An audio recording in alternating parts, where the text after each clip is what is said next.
All right, hey, what's up, everybody? Mike Lindsley back here with you at Rosie's Corner. You see the menus behind me? This place is amazing. They've got pizza wing combinations for every single day of NFL football, every Thursday, every Sunday, every Monday, and upcoming here on Saturdays.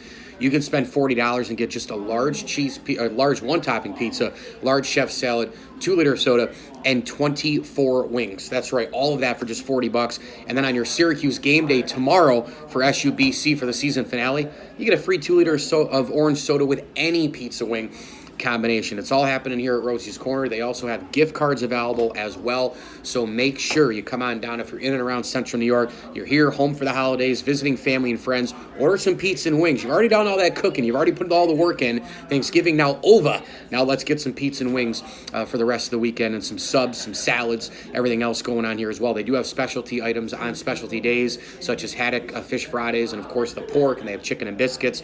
Go like Rosie's Corner on Facebook and get your gift card and check out the upcoming few weeks here as we close out the year with specials and all the rest. All right, I want to recap the 3 games from yesterday as we record this in the NFL and kind of get into the implications of each for the winner and for the loser. We'll start with the first game, which was Detroit and Chicago, and I actually thought this was the best game of all of them. This was a game in which Mitch Trubisky was not in for the Chicago Bears, and you insert Chase Daniels into Matt Nagy's offense, and he basically comes in and doesn't miss a beat. He was absolutely ready to play. He was super efficient. He was running the offense textbook style. Remember, this was a short week game for both of these teams. You play on a Sunday, you turn right around on Thursday. That's a very quick turnaround. You have no time to probably watch tape and all the rest. Now, if you're a backup quarterback, forget about it. You're running behind the 8 ball tenfold, probably only sleeping an hour or two a night and looking at film and all the rest. But he played very, very well, and you have to credit Matt Nagy, of course, who's just been magnificent this year. He's an offensive mind that is one of the best in the NFL. He's an offensive wizard. When you take a look at this game, it ended up coming down to, however, the Bears' defense. I mean, can you say enough about Eddie Jackson? This guy, 5 TD returns for interceptions the last 2 seasons. It leads the NFL. He's been incredible. And I actually think, and I've defended Matt Stafford for a long time, and I continue to do so because Detroit just traded their number 1 guy. They've never had a really good offensive line. The defense has always been suspect. The front office has always been a clown show. The head coach, they can never get right. And I don't think this guy's the right one either. And Matt Patricia, by the way, a razor maybe could help him. Please shave here in the next couple years. But you take a peek at Matt Stafford, he just doesn't have a lot of support. I actually think that on the play where Eddie Jackson picked it off, I actually thought it was a greater anticipation play made by Eddie Jackson than it was a terrible throw by Matt Stafford. Now, look, should he have, as a pro in this league since, 1999, a number 1 pick and all the rest, should he have realized perhaps, or whenever he was drafted, early 2000s, should he have realized perhaps that, oh, yeah, there's the anticipation and all. Well, yeah, but it's a split-second decision. Eddie Jackson, I thought, again, made a greater play in anticipation than it was a bad play for Matt Stafford. And then Detroit gets the ball, and then the Detroit receiver doesn't run the route out to the right corner, and Stafford is picked off again. But neither here nor there. This was about, and the Lions are toast. They're a really bad football team. That's the implication for them. The Bears' implication simply is this. They had a backup quarterback, albeit against Detroit on the road on a short week. They went in and won an early game on Thanksgiving. This team is going to go to the playoffs. That's all there is to it, and I really hope they do hang on and win the division. They're a couple games clear of Minnesota, a couple games clear of Green Bay. They've got quality wins on the season. If they can finish strong, they might even be able to host a wild card game as well. I really like this Bears team, and a lot of it starts, I know, in an offensive league, it starts with Matt Nagy, and it starts with the play that Trubisky's had. Tariq Cohen is a fantastic player too.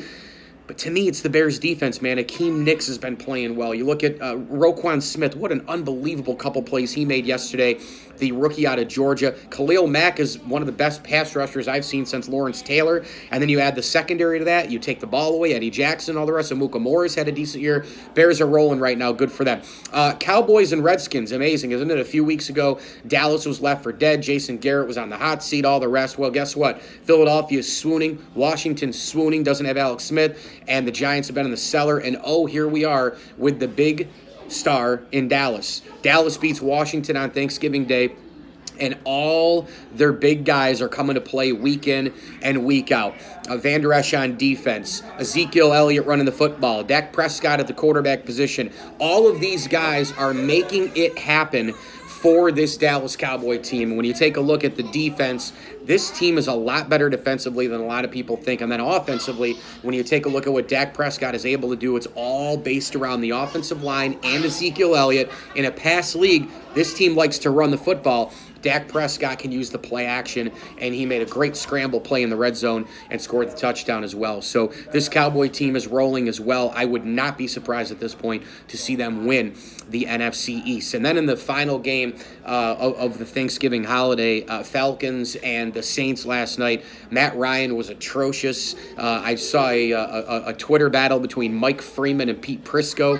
Prisco, who defends Matt Ryan, and then he tried to turn it on Freeman, saying that is Kaepernick better than I think he had mentioned Matt Ryan or whomever, which is not the point. Colin Kaepernick isn't getting a look compared to a bunch of other quarterbacks, and everybody knows he's better. It's not even the point. The point was that Prisco loves Matt Ryan.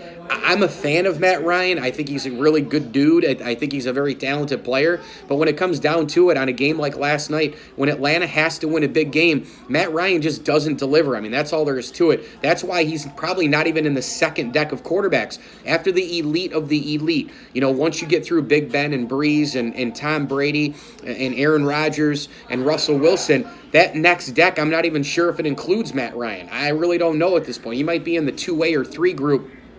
Neither here nor there. One guy who did participate and participate well, super efficient, was one of the icons of the game, one of the iconic quarterbacks in our time and at any time, and that's, of course, Drew Brees. He only had 171 yards through the air, but he had the 4 touchdown throws. And when you've got those two guys running behind you, it's such an unbelievable contrast of style between Mark Ingram and, of course, Alvin Kamara. Those two guys are really something else. And this team in the New Orleans Saints, I think if they can get home field advantage, to me it's a 2-horse race to the Super Bowl out of the NFC. I think if they can get home field advantage, I think the Saints win. If the Rams get it, I think it's going to be tough for the Saints to go across the country and win at Los Angeles. But this game last night, to me, was about the efficiency of New Orleans. It was about protecting home field like they always do. New Orleans is one of the most brutal places to go